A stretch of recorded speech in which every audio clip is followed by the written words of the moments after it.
कभी सोचा है कि हम सब आखिर खुशी ही क्यों ढूंढते हैं? ये एक ऐसी चाहत है जो हर इंसान में होती है ना?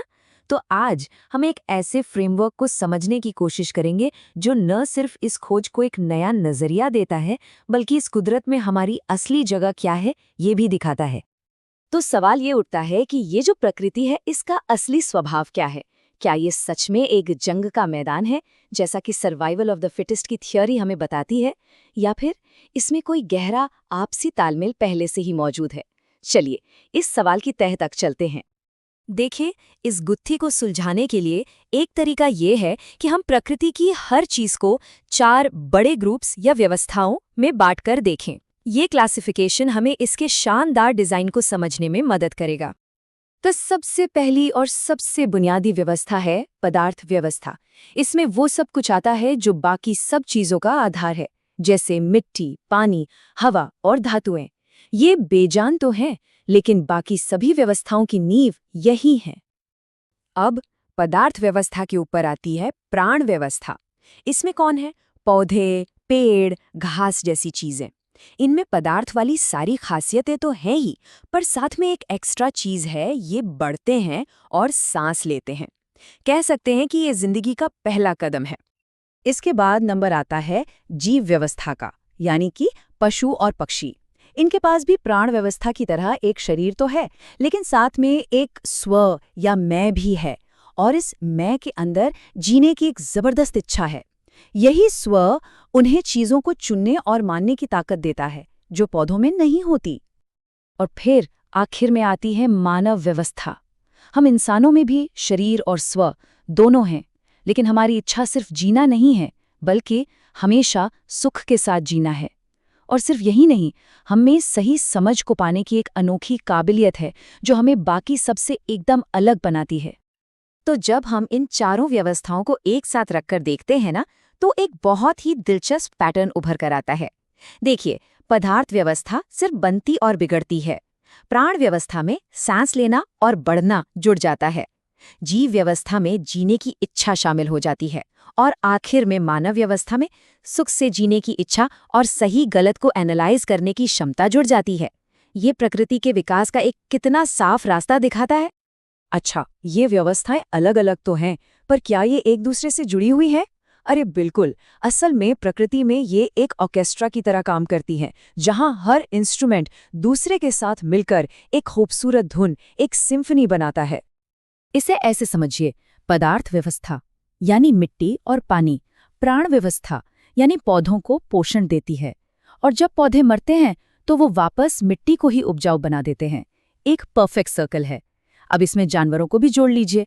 जानवर पौधों को खाते हैं और बदले में उनके बीज दूर दूर तक फैलाते हैं और अपनी खाद से मिट्टी को और भी ताकतवर बना देते हैं। ये एक पूरी तरह से सेल्फ रेगुलेटिंग सिस्टम है, जहां सब एक दूसरे के लिए फायदेमंद है। ये बात इस आइडिया को और पुख्ता करती है कि कुदरत का जो बेसिक डिजाइन है ना, वो संघर्ष का नहीं बल्कि सामंजस्य का है। इसमें हर चीज दूसरी चीज को पूरा करती है। हमें शायद ऊपर ऊपर से केओस दिखे, लेकिन गहराई में एक जबरदस्त व्यवस्था है, एक डिजाइन है। ठीक है, अगर पहली 3 व्यवस्थाएं इतने कमाल के तालमेल में हैं, तो फिर इस पूरी तस्वीर में इंसान कहाँ फिट होता है? भाई, यहीं से कहानी में एक बहुत बड़ा ट्विस्ट आता है। ये तो एकदम साफ है कि हम इंसान बाकी तीनों व्यवस्थाओं पर पूरी तरह से निर्भर हैं। हवा, पानी, धातु, ये सब पदार्थ व्यवस्था से मिलता है। हमारा खाना पीना प्राण व्यवस्था से आता है, और दूध, ऊन जैसी कई जरूरतें जीव व्यवस्था पूरी करती हैं। मतलब वो सभी हमारे लिए जरूरी हैं, हमारे पूरक हैं। और यहीं पर सबसे बड़ा सवाल खड़ा होता है। हम प्रकृति से लेते तो सब कुछ हैं, पर क्या हम बदले में उसके लिए पूरक हैं? क्या हमारा होना बाकी व्यवस्थाओं के लिए भी उतना ही फायदेमंद है जितना उनका होना हमारे लिए है? अफसोस की बात है कि जवाब इन डरावने सच्चों में छिपा है। बढ़ता हुआ प्रदूषण, सूखती नदियां और खत्म होते जंगल, ये सब इस बात का सबूत है कि हम न केवल पूरक नहीं हैं, बल्कि हम उस नेचुरल बैलेंस को, उस सामंजस्य को लगातार बिगाड़ रहे हैं। तो आखिर गड़बड़ कहाँ है? ऐसा क्यों है कि बाकी पूरी प्रकृति तो हार्मनी में है, लेकिन इंसान नहीं? इसका जवाब हमारे और जानवरों के बीच एक बहुत ही बुनियादी फर्क में छिपा है। और यहीं पर वो बात सामने आती है जो सब कुछ बदल देती है। देखिए, एक जानवर का व्यवहार उसकी नस्ल से तय होता है, वो फिक्स है। शेर का बच्चा हमेशा शेर जैसा ही बर्ताव करेगा। लेकिन एक इंसान का बच्चा कैसा व्यवहार करेगा, ये उसकी नस्ल पर नहीं, बल्कि उसे मिली शिक्षा और संस्कारों पर निर्भर करता है। और यही सबसे बड़ा फर्क है। जानवरों और पौधों में तालमेल से जीना नेचुरल है, ऑटोमेटिक है, उन्हें ये सीखना नहीं पड़ता। लेकिन हम इंसानों को, हमें सामंजस्य में रहना सीखना पड़ता है। ये सही समझ के बिना अपने आप नहीं आता।